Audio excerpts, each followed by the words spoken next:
Donc moi je suis, comme ça a été rapidement présenté tout à l'heure, j'ai une double expérience.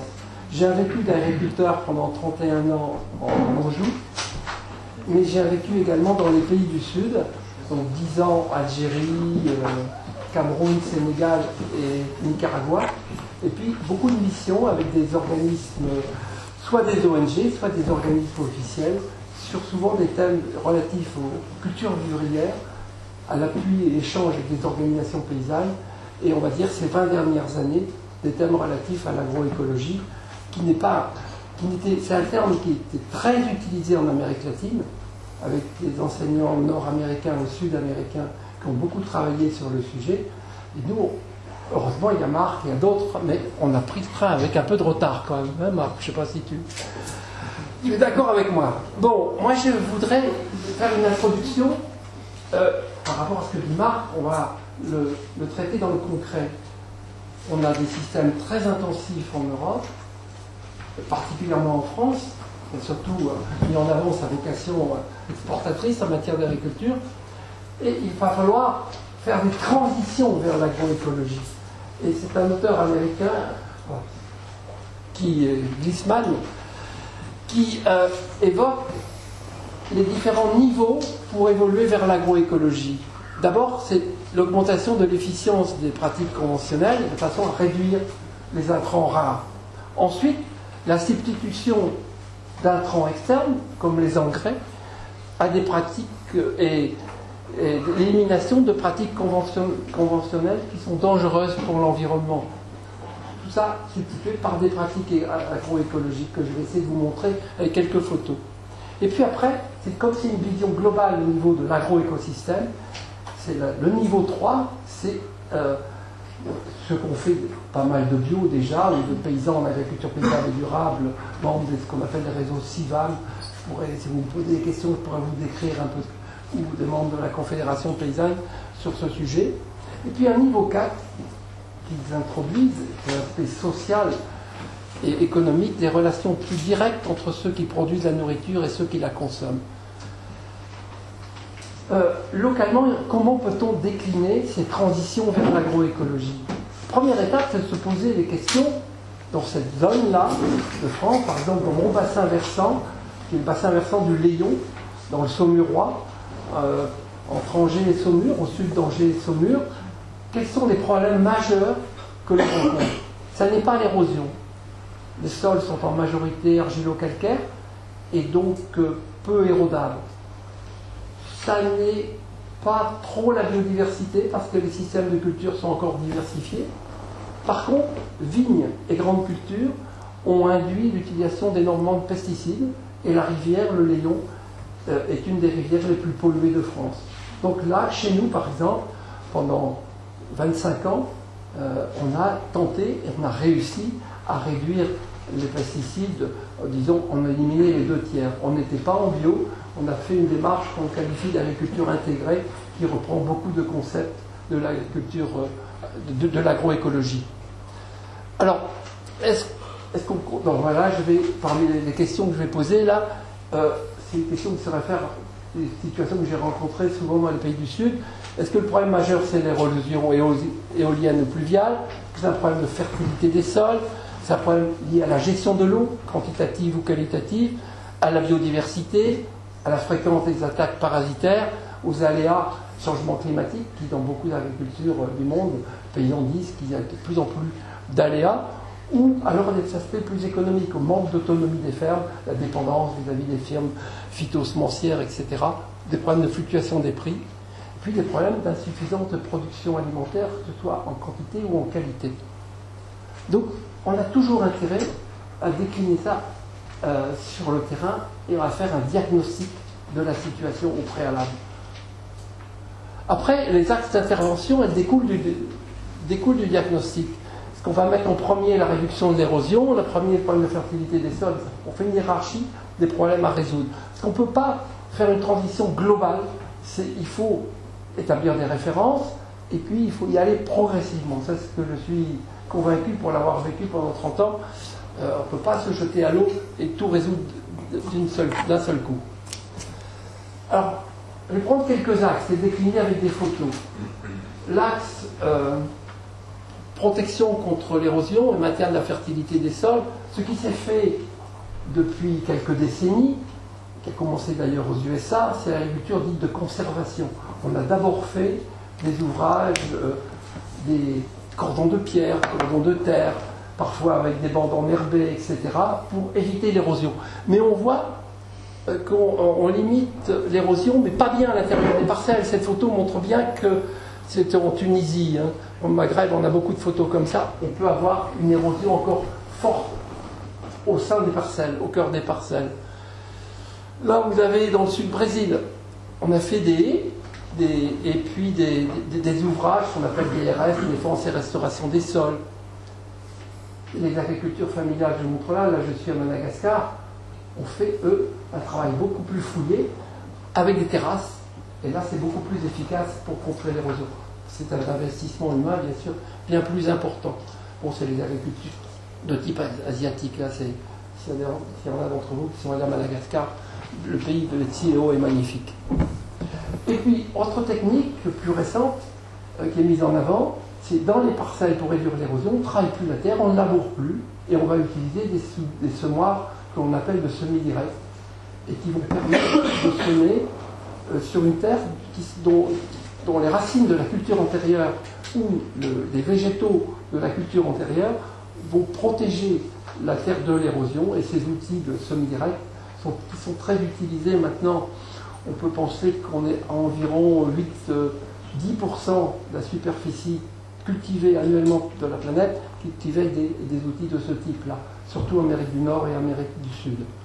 Chez nous, ce qui s'est développé, c'est des outils. Moi, par exemple, je n'ai jamais labouré pour semer des blés, des cultures d'hiver, mais on fait un petit travail superficiel du sol qui détruit les mauvaises herbes et qui sème le blé en même temps, ce qu'on appelle technique culturale simplifiée.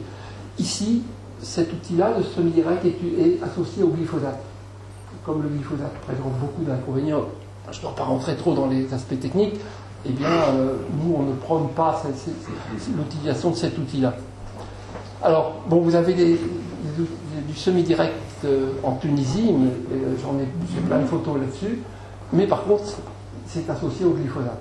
Donc, c'est bon sur le plan conservation des sols, c'est pas bon sur le plan pour pollution des eaux, parce qu'un des dérivés du glyphosate, l'OPA, est considéré comme cancérigène.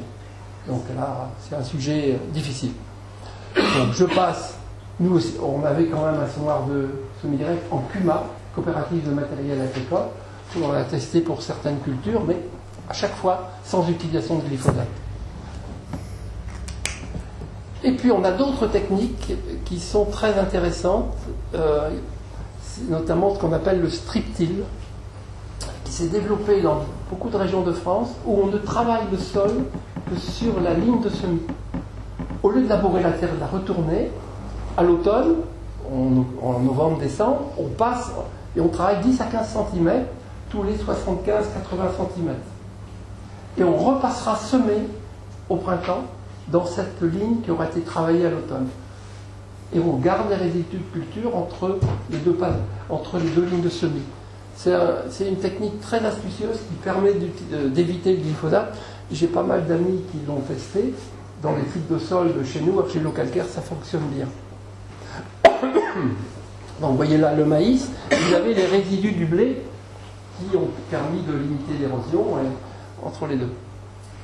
Bon, pour aller beaucoup plus loin sur l'axe lutte contre l'érosion, maintenant l'axe biodiversité. La biodiversité, bon, Marc l'a dit, moi j'insiste beaucoup, c'est absolument fondamental. Il faut avoir le plus de biodiversité possible dans nos exploitations. Alors pas seulement autour des parcelles, parce que la première solution c'est de faire des haies autour des parcelles, mais également dans les parcelles. C'est la clé pour réduire l'utilisation des pesticides. Alors, ce que les paysans des pays du Sud ont fait depuis très très longtemps, notamment entre les deux tropiques, c'est des associations de cultures. C'est très performant contre l'érosion. Généralement, on a moins de problèmes phytosanitaires. Et puis, il y a des plantes qui fixent l'azote, qui peuvent en donner un petit peu à certaines cultures qui ont un cycle plus long, qui sont associées. Enfin, c'est tout un ensemble. Je vais montrer des photos. Là, par exemple, c'est l'Ouest Cameroun. Dans une salle comme celle-ci, vous pouvez avoir 10 à 15 plants avec Des énormes avantages en matière d'érosion, parce que les pluies ont beau être violentes, ils tombent 2 mètres d'eau, elles ne frappent pas le sol et le sol est recouvert.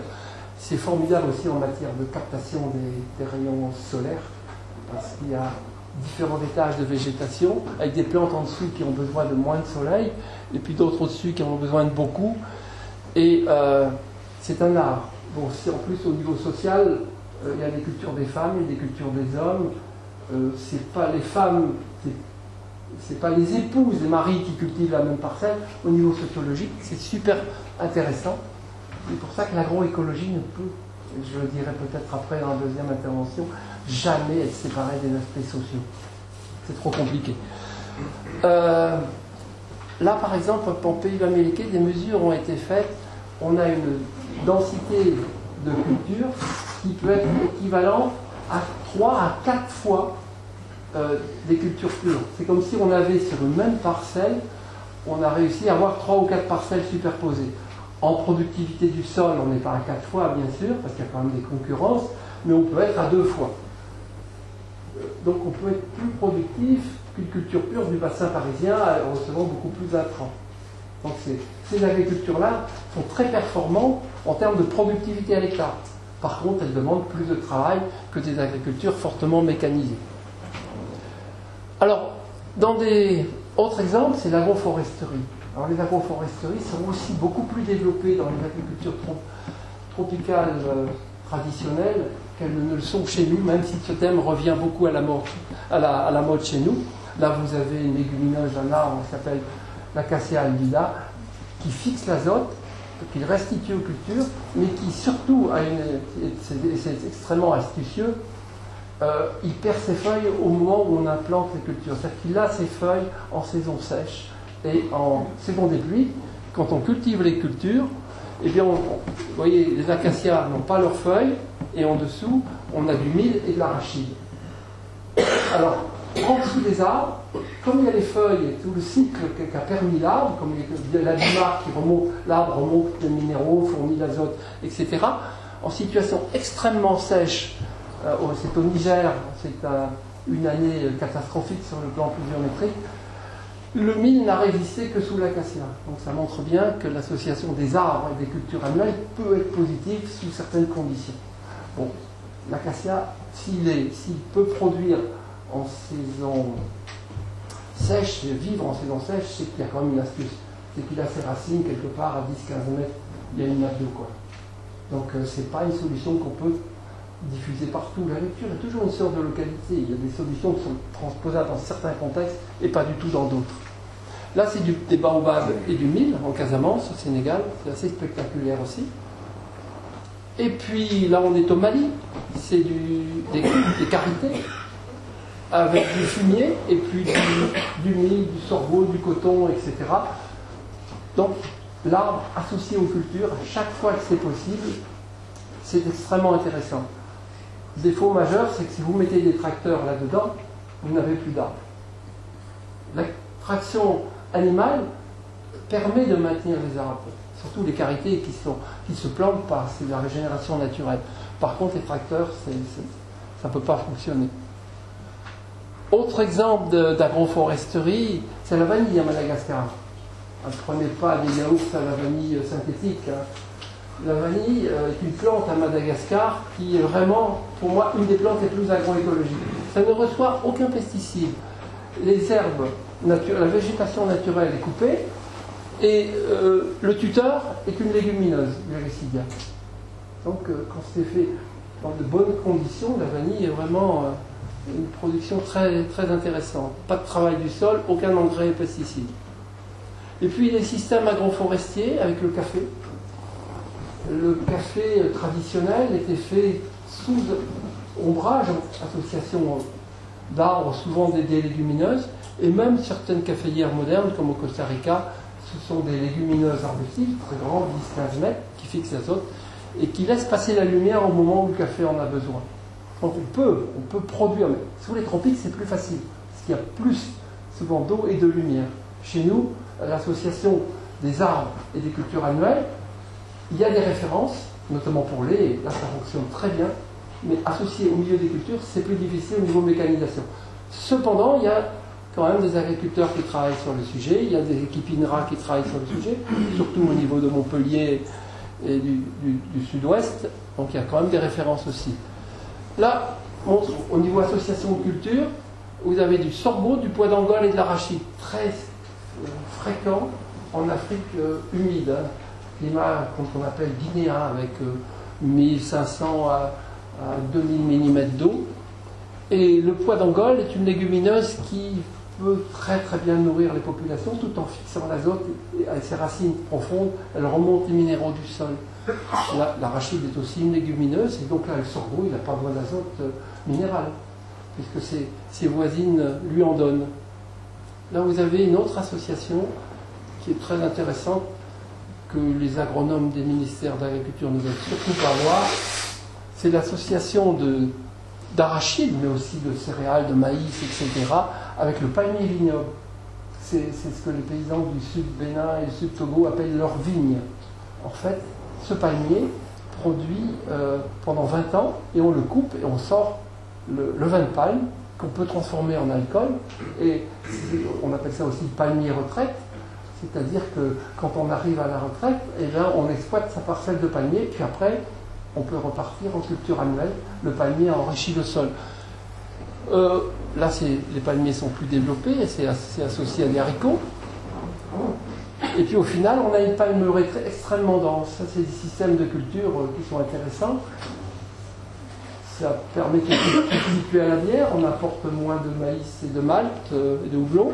C'est pas inintéressant sur le fond. Évidemment, les gouvernements ne prennent pas de taxes sur le vin de palme ou sur le soda-vie, l'alcool de palme, donc ça ne les intéresse pas.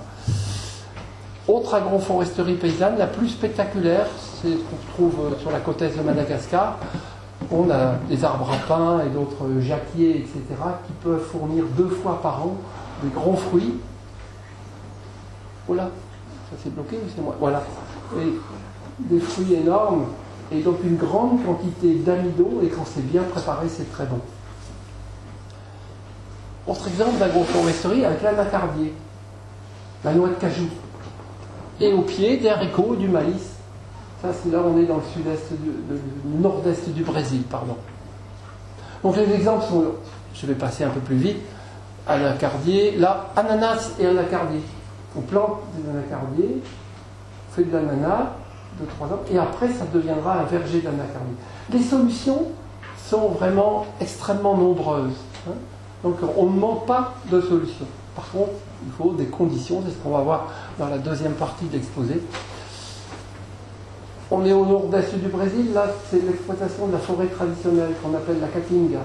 En bien la gérant, avec des conditions favorables, on peut y produire des piquets de clôture, on peut y produire du miel, et c'est devenu, pour les États du nord-est du Brésil, et pour les agricultures familiales de ces zones-là, un élément très important des revenus des familles.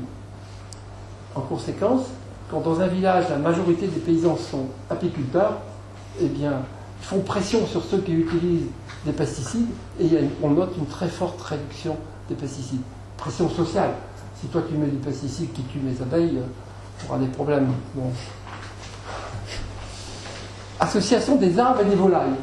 Alors ça, je ne veux pas rentrer dans le détail, mais les arbres et les volailles, ça peut très très bien marcher aussi.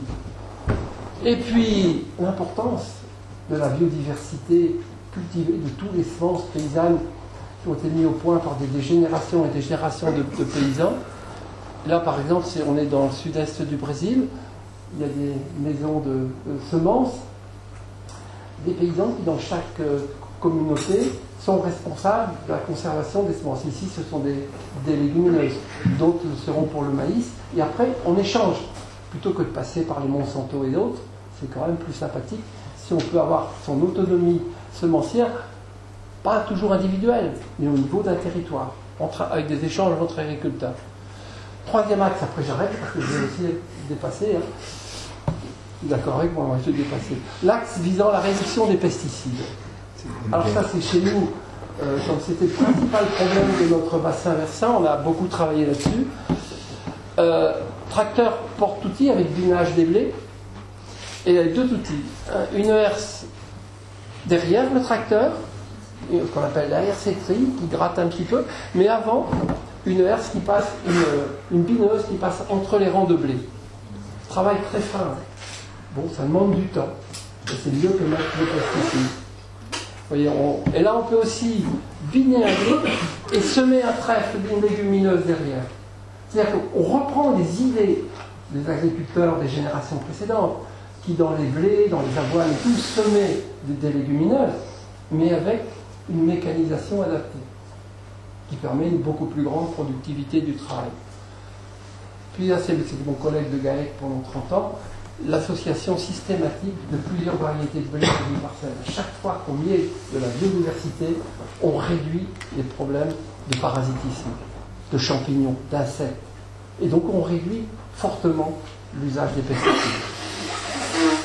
Bon, là, ce serait trop long à détailler. Mais c'est sous les tropiques que c'est un collègue du CIRAD qui a mis en œuvre une méthode biologique pour très très fortement réduire l'usage des insecticides sur la chayote et de la réunion. J'arrête là. Très bien. Merci Valentin. Ah, vous avez le droit d'applaudir, hein.